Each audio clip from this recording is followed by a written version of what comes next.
And last year, 34 years later, when I was watching the final, Federer winning the final, seated right next to the royal box with Deborah, who's here with me tonight, she asked me how I felt, and this is how I answered. I said, it's still so vivid as if it were yesterday. This is a place where dreams turned into reality. Playing here in the final against McEnroe was the realization of my dream. Playing on Wimbledon Centre Court in front of millions is not just a tennis match, it's a place where you find out about yourself.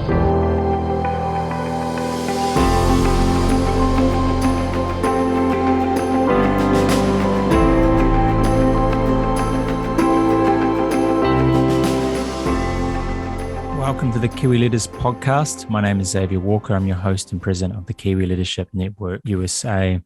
Very excited to share with you a very special podcast today. This is a recording from Chris Lewis at our inaugural event at UCLA in California.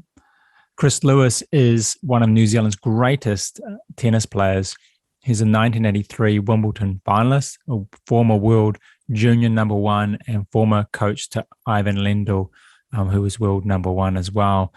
Chris has coached many phenomenal people over the course of his career, and he is the current co-founder and co-owner of Brymer Lewis Tennis Academy in Irvine, California. So in this talk, you'll hear about his phenomenal career, insights, and just words of wisdom of how we all can become better. So without further ado, Chris Lewis from UCLA inaugural event for the Kiwi Leadership Network. Firstly, thank you so much for that introduction, Xavier, and for organising this event tonight. I'd like to thank Murray also for representing the consulate. It's wonderful that you're here. And ladies and gentlemen, thank you very much for coming this evening. It really is an honor for me to speak to you tonight, and my hope is that by sharing with you some of the lessons I learned from various situations I was in tennis, that it will have some relevance and some interest in the approach that you're taking with your own careers. I want to start by telling you how my passion for the sport was first ignited, and that spark occurred in Lower Hutt. My parents played tennis, and we lived in a small street, and coincidentally it backed onto the Lower Hutt Tennis Club. And like every other child in the street, we would gather at the club after school and on weekends. We developed an incredible camaraderie and actually our own little tennis community.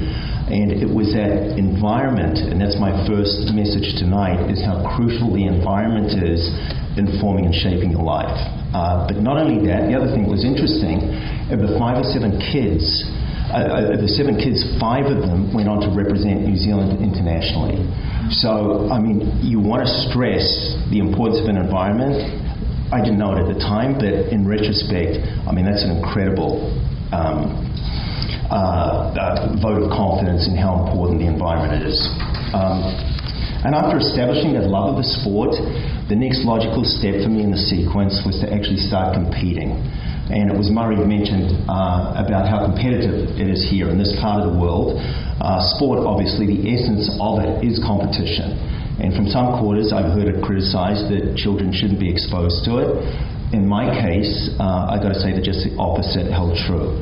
If I lost, I found it incredibly motivational. It inspired me to improve. I wanted to reduce the number of losses in the future and obviously increase the number of wins. And on the other side of that coin, with the winning, it was my first introduction to how happy it makes you feel when you actually achieve your goals. And that is where sport plays a huge role, as it does in life. It also introduced me to adversity for the first time. I had to deal with difficult conditions, difficult opponents, stress and tension. And even though it was on a limited small scale, the principles still are the same. I learned to deal with it. I didn't run away with it, and it taught me a lot about and preparing me for life in the future. And also, too, what it gave rise to was the actual setting of goals. I started thinking about winning local tournaments. I started dedicating a little more time to the tennis. I'd already developed a love for it, and it was 2 or 3 years after that love was instilled that the family moved to Auckland, and coincidentally we lived next door to the tennis club as well. And now the environment also, even though it changed, it played an equally important role. But this time I was playing with adults. And when I was 9, I played in my first senior interclub team. My doubles partner was 72 years old. I was 9. So, and the point I want to make here is just also how important it is to share common values. When you can bring two people together that are over 60 years apart and genuinely enjoy each other's company, that says a lot about how important values are, and sport taught me that. I got a lot to thank Wally for too, because he had obviously 60 years more experience than I did, and I found out that I knew nothing in comparison to what he knew. 2 years later, that was a 4th grade interclub team. 2 years later, at that same club, and there were 4 grades, 1st, 2nd, 3rd and 4th grade, I actually won the senior club champs. And the lesson learned there was how much you can learn from people who have more experience than you. I took that on board, and he was definitely played a role in my formative years. But also at age 11, it wasn't winning the club champs that was momentous. I made the career life decision when I was 11 to pursue tennis as my professional career. And the reason for it was, tennis had just gone professional, and there was a Benson and Hedges Open in Auckland at Stanley Street, and all the best players in the world were competing there. Rod Laver, Tony Roach, Billie Jean King and the women, you name it, they were there. I think the only one missing was Ken Rosewall, and he was injured or something, otherwise he would have been there too. Top 2 New Zealand players, I'm not sure if you're familiar with the names of Oni Parran and Brian Fairley. Brian actually beat John Newcomb, Roach beat Laver in the final, but it was then that I realized that this was what I was going to do for the rest of my life. So I already knew, and thanks to Wally, this is a point I want to make. Wally pointed out to me that it was a sport that I could play for a lifetime. It was Roach and Newcomb and Laver and these players that pointed out to me that I could actually do it as a career. So now the impact that had on me was, instead of thinking about local tournaments, I started thinking about long-term goals. And instead of thinking 2 or 3 weeks out, I started thinking 15 or 20 years out. I started thinking about winning Wimbledon and how that would be the ultimate, because that's what Laver did and that's what Roach did. I started playing imaginary Wimbledon finals in the backyard. In my mind, I was actually on the centre court at Wimbledon. I wasn't in the backyard, and I assumed the identities of the Tony Roaches, who ended up actually coaching me. So the impact that setting those long-term goals, I cannot stress enough. So now I've got to start thinking about how am I going to get there, and the role that the short-term goals have in relation to the long-term goals, that they've got to be in alignment. You've got to be going in the same direction with both. You've got to put time frames in place. If you have a pipe dream but there's no evidence to support it, then you're in danger of ending up a very disappointed person. So I started working backwards. If I wanted to win Wimbledon, where did I need to be in the step prior to that? And all the way back to where I was as an 11-year-old. And that was a result of looking at Laver and Roach and saying, okay, I'm 11 years old, this is how I'm playing.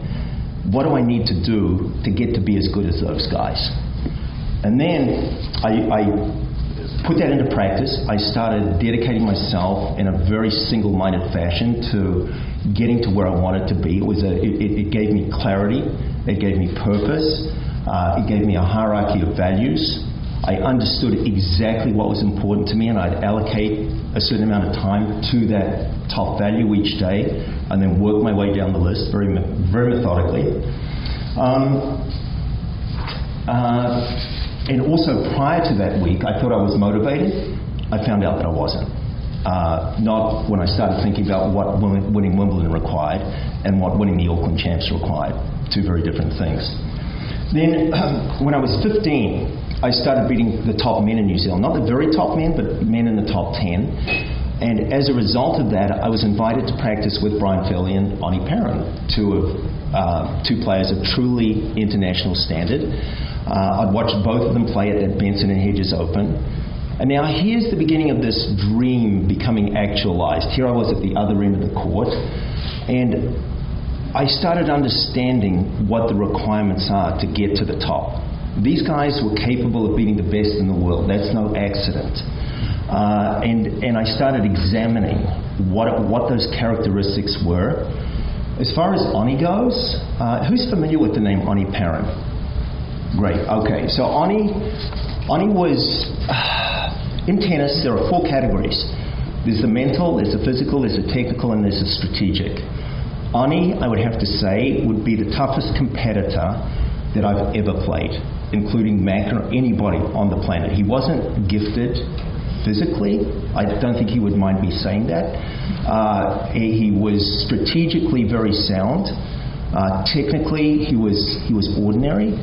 But mentally, he's the sort of guy that you would want fighting for your life. He actually taught me about mental toughness. I thought I was tough. He taught me that I wasn't. Ani I watched for 30 years. There wasn't 1 second of anything he did where he didn't give it his best. I cannot stress enough just how tough that guy was. I think he won the mile in Wellington College, and I think it held for years. Just through sheer determination. He played fullback for the Wellington College First 15, I believe, just through sheer determination. Just a bullheaded, just incredibly tough competitor. I got a lot to thank him for. Brian Fairley, also the work ethic that Brian embraced was something I never encountered before. I thought I worked hard. I realized that I wasn't a hard worker compared to somebody like that. So what those 2 did was they also had a huge impact on my life, because now I had to examine my approach and then toughen up both physically and mentally, and they actually equipped me for the next stage, which was to venture over to Europe if I wanted to pursue my career. So I went to London by myself, and the first thing I did there when I stepped off the plane was actually go out to Wimbledon. So here I was playing imaginary Wimbledon finals in the backyard, to now 5 years later, I was 16, going in through the gates of Wimbledon at the actual venue 5 years later. So I felt like I was on track. The next 15 months was real adversity, though. It was a struggle. You're starting at the very bottom of the professional ladder, and like hundreds and hundreds of other players, I was in a foreign country, no support system, facing very, very difficult conditions, no money, a one-way ticket from New Zealand with no return, and it was bed and breakfast places or sleeping in railway stations. It was tough. But going back once again to competition, what I've learned from competition is that when you come out the other end of adversity, that it's motivational fuel when you encounter it at any time. Even though the adversity grows, the principles once again remain the same. The bigger the goals, the more the adversity you encounter, but that's to be expected. If it was that easy, everybody would achieve anything they wanted to. And I would start thinking about all these things and then applying what I learned immediately. I wasn't one of these people that would sort of say to myself in August that I'm going to make a New Year's resolution and I'll wait 5 months. I would try and make that change the next day. So when it comes to goals, the number one thing for me that I found was an unshakable belief in oneself was the number one, and also any decisions that you have to make when you aspire to those goals, at the end of the day you have to make it yourself. And I just want to give you 3 examples. You listen to advice from the people whom you respect, absolutely. But at the end of the day, and there were times where I would hear advice that was so sound that I'd have to re-examine everything that I held to be true, because I'd be influenced out of those positions, and I'd have to reconsider. But then at the end of the day, I would be the one to make that decision. I had to live with the decision. So as far as examples of that go, when I was younger and I decided that tennis was going to be what I did, I sacrificed academics to that, so I'd be in the schoolroom and teachers would make fun of me for not doing my homework or not doing this, that, or the other. And I wasn't avoiding it because I didn't want to do it. It was because I had more important things to do. So I ignored that. You know, they were telling me that tennis is statistically, you haven't got a chance of making it, you should give up, you should study, etc., etc. If I'd listened to that, my life would have taken a completely different turn, that's for sure. I ignored it. So that was, what I'm talking about with independent thinking. And then there was another instance where I did get to the crossroads where I was deciding whether to become a pro or not. I was faced with the decision, of all places, to take a full scholarship here at UCLA. What a coincidence that is, here I am tonight. It was incredible when Xavier told me that we're going to be speaking at UCLA tonight. I couldn't believe it. But it was either that or go straight on the pro tour. Once again, I would say the consensus was that I took the scholarship and go to UCLA, as a lot of the top players were doing, and it was a great option. I mean, it was a valid, great option, but I wanted to go pro. So I went against the consensus and went pro. Looking back, do I regret it? Not for a second. I think if I'd come here, even if it had been the right decision, and even if hypothetically I would have been a better player for it, if I'd been here, I would have resented probably being here, because it would have been sacrificing my own judgments to somebody else's. So I've been like that all my life, and I will continue to be that way as well. The third thing was, when I reached a stage in my career where I was still in the developmental stages, but good enough to play at the higher levels, I didn't go to the US to play some major tournaments, and instead decided to stay in Italy in lower level events, because I thought it was going to be the best for my development in the long term. And there would not have been a single player who agreed with that decision. I was the only English-speaking player on that tour for 3 months. It was tough. It was certainly huge motivation to win, because if you lost early, the rest of the week was pretty lonely, trying to fill in 5 or 6 days with not much to do.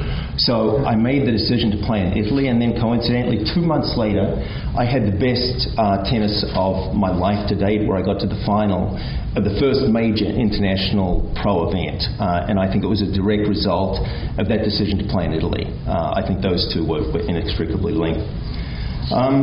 Just excuse me 1 second while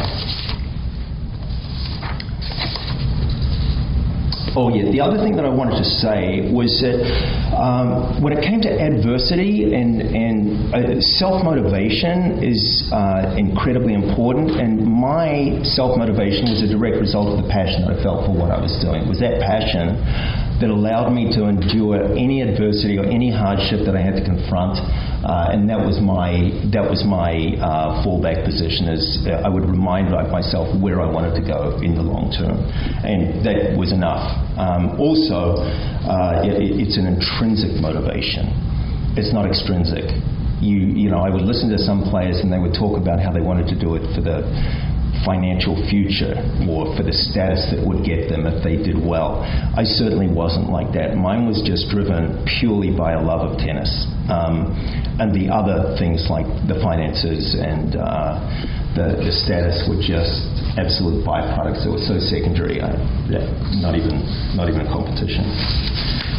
So after the adversity initially, about 15 months of it, I came out the other end of that tunnel and I won Junior Wimbledon. That was the first major breakthrough for me on my way up. And what that did was it opened up a new world for me. Instead of now sleeping in railway stations and things, now it meant financial independence. It gave me a lot more choices. I was recognized as the world's leading junior. I got racket, clothing and footwear contracts, widespread publicity. But the biggest thing of all, there was a very famous coach, Australian coach, Harry Hopman, who was responsible for the development of all of the top great Australians like Laver, Hode, Rosewell, Roach, just list goes on and on. He was a tennis genius, and he came up to me after the Wimbledon junior final, and it was about the same day as the picture in the Royal Box was taken. It was that very day. He put out his hand and introduced himself, and he was like a legend. He was an iconic, legendary figure. And he invited me to his academy in Florida, and I couldn't get there soon enough. So that opportunity was a direct result of the adversity that I'd overcome and reached the heights that I had, and now all of a sudden here I've got access to the greatest coach in the history of tennis, and arguably still is. Just an extraordinary gentleman. I would turn up, and he would, this is the sort of guy he was, he lived next door to a golf course, and we'd spend 5 or 6 hours on the court each day, and then a bunch of us would go running on the golf course. Unbeknown to us, he'd be out on his balcony taking notes of who were the ones doing the running. And it was those people that got the invitation to dinner with Rod Laver when he would visit, and with Lou Hode when he would visit. We didn't know it at the time, but here's another comment I'd like to make on opportunity. It seems like an opportunity that is just luck, but when you put the pieces together, it isn't. Everything has a reason, and his reasoning obviously was very sound. He was rewarding the people who went above and beyond to get to where they wanted to get to, and that's, I think, another lesson as well as opportunity. I don't think it's happenstance. It's not serendipity. It's not something that just is whimsical. It has its cause and effect. Also, the other thing that I was learning too along the way with the goals was that marrying the long term and the short term. After I won Junior Wimbledon, I made what was, looking back, a very big mistake. Because it was such a big goal that I achieved, I didn't know it at the time, but I rested on my laurels somewhat and became a little overconfident. I mentioned getting confident from that win, but I got too confident. So now I was going into matches, not with the same attitude and mindset that I had previously. I was expecting to win just because I'd won that event. And I had a couple of 2 or 3 very poor months as a result. And the lesson in that for me was that goal setting is not a static process, it's a dynamic process. So it's very easy, and that was a lesson that I learned as well, and I just want to expand on that just for a second. It's very easy to be self-congratulatory and pat yourself on the back and say, I've done it. But life is dynamic. It's never static, and sport is very much like that. It's ongoing, and there's always something further you can do. So it was Brian Fairley who actually came up to me, and he was the one that snapped me back to reality. He said, Chris, it's all well and good that you won Junior Wimbledon. That's great. It's an unbelievable achievement, but it hasn't started yet. And I can still remember those words today ringing in my ears. So it was like, oh my gosh, Brian, you're so right. Thank you for that. And then back I went to the grind. What I did then was I took the same approach to my professional career that I'd taken all along, with that slight blip, and did well. I was rising up in the rankings. I was doing well financially. Life was good, but there was Wimbledon. I'd won Junior Wimbledon, and then I'd been on the tour 6 or 7 years, and I reached the lowest point in my career. I felt like it almost wasn't a career anymore. I felt like I was holding down a job. And there's a very distinct difference between those two things. When you are holding down a job, you're not driven by passion, you're in an environment where you don't look forward to being in it. It just isn't the same. With a career, I was out on the court 5 or 6 hours a day because I felt that there was progress to be made. That was what was propelling me forwards. And then I got to a point where I found it hard until I started once again thinking about those long-term goals. My ranking had dropped to its lowest ebb in 6 or 7 years. I got food poisoning at the French Open 2 or 3 weeks before Wimbledon, and it was there that I took stock and I said, okay, we're turning this around. This is not going to happen. I also would remind myself, okay, this is adversity here. I'm at a crossroads. Do I quit? What do I do? So I would remind myself of adversity in the past and say, okay, I come out the other end of this, and there's been an ongoing pattern. Every time that I've reached a new low, I've hit a new high. And that seemed to be the ongoing pattern. So I started getting out on the court more, working harder, hugely motivated. And then at Queen's, which is a lead-in tournament to Wimbledon, I showed some pretty good form, much better than I showed in the previous 6 months, which was very hopeful to me. Went into Wimbledon, my first round match against Steve Denton, a seed, great player. I struggled through and came back from behind in that match. Also, I think too, those matches where you do come from behind, there's a direct link there between stuff that happens off court where you fight and you come out the better end of things, and you apply that on court as well. The two they parallel each other, whether it's off the court or on the court. The principles once again are identical.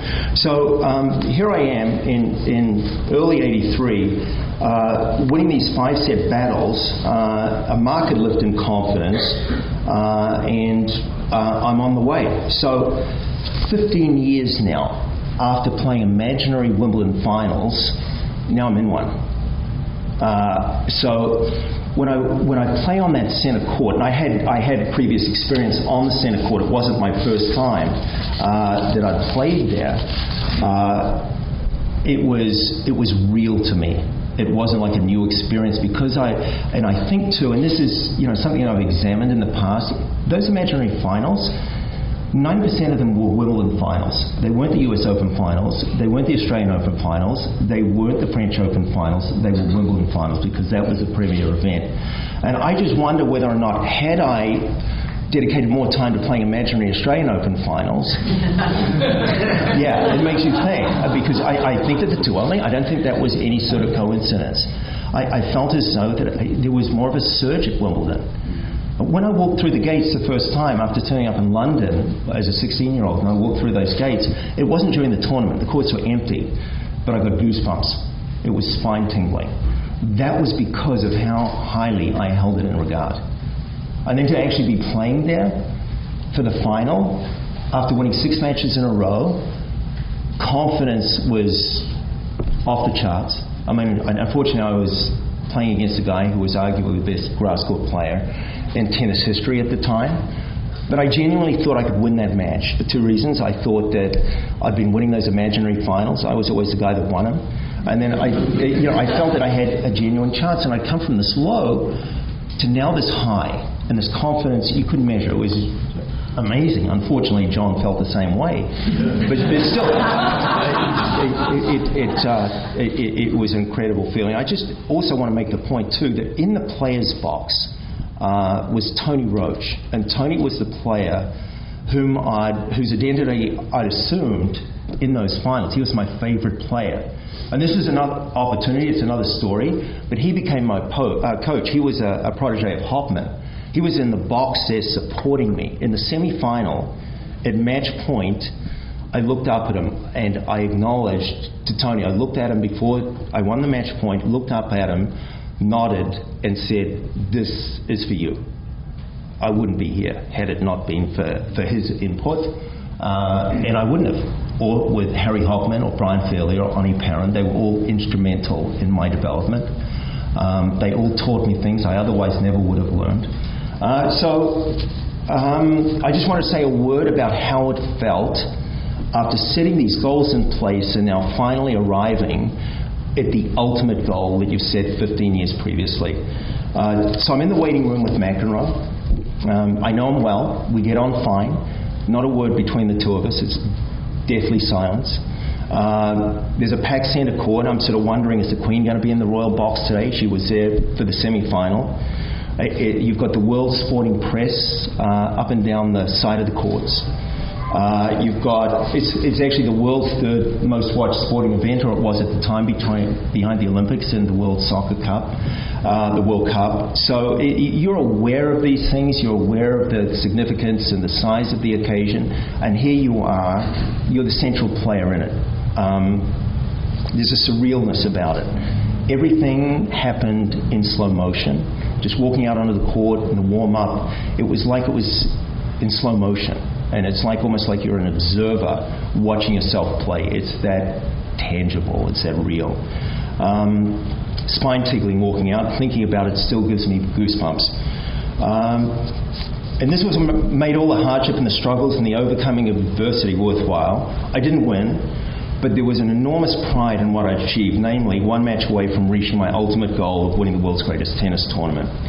And last year, 34 years later, when I was watching the final, Federer winning the final, seated right next to the royal box with Deborah, who's here with me tonight, she asked me how I felt, and this is how I answered. I said, "It's still so vivid as if it were yesterday. This is a place where dreams turned into reality. Playing here in the final against McEnroe was the realization of my dream. Playing on Wimbledon Centre Court in front of millions is not just a tennis match, it's a place where you find out about yourself." What I found out was that choosing your dream carefully, pursuing it relentlessly, and then achieving it is what makes life worth living. The feeling is utterly indescribable. So in the hope that something I've said tonight has given you something to consider or think about, I'd like to quickly summarize what I think might be of use. Firstly, about the environment, I'm saying that a poor environment will guarantee you never reach your ceiling of potential. Look for an environment with like-minded people. You must look forward to spending time within it. It's got to be enjoyable, otherwise it's not a good environment. The prevailing ethos has to be one of excellence, not mediocrity. In a work environment, ask yourself, is this an environment where hard work, initiative, and creativity and going above and beyond are recognized and rewarded? If not, my advice is to look elsewhere. Seek out the very best in your field. There are good reasons why they're the best. They can do things others aren't capable of. The higher up you go in any field, the fewer people there are who are capable of doing what they do. These are people from whom you learn the most. Surround yourself with them. Opportunities. In my case, they weren't accidents. When I look back at my opportunities, they arose because I'd achieved results, I'd earned my credentials, and I'd established a reputation. For example, as a 15-year-old, I beat some of New Zealand's top men. I was then invited to play with Oni and Brian. I won Junior Wimbledon, invited by the world's leading coach, Harry Hopman, as a result, trained at the world's leading academy. Early on, I adopted a strong work ethic, which meant that I was always sought out to practice with the world's best. And later on in my coaching career, because of the reputation I'd established, I was asked by both Ivan Lendl and John McEnroe to coach them.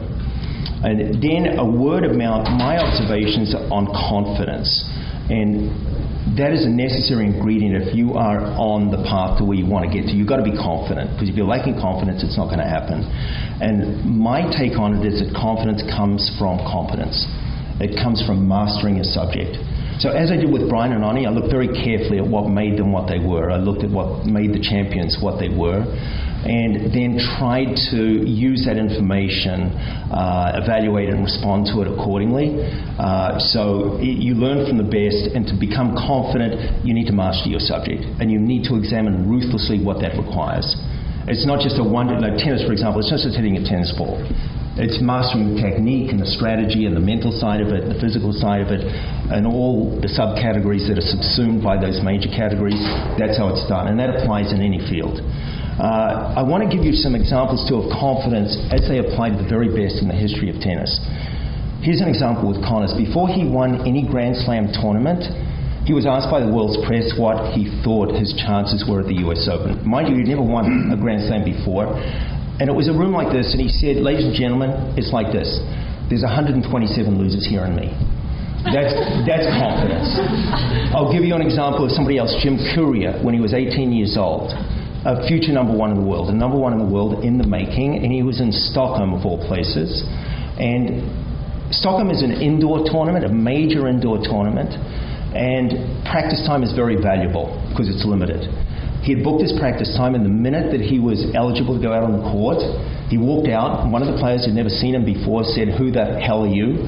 Almost. It was a little more profane than that. And he said, "My name's Jim Courier, I'm 18 years old, and you're looking at a future number one in the world." That's confidence from an 18-year-old.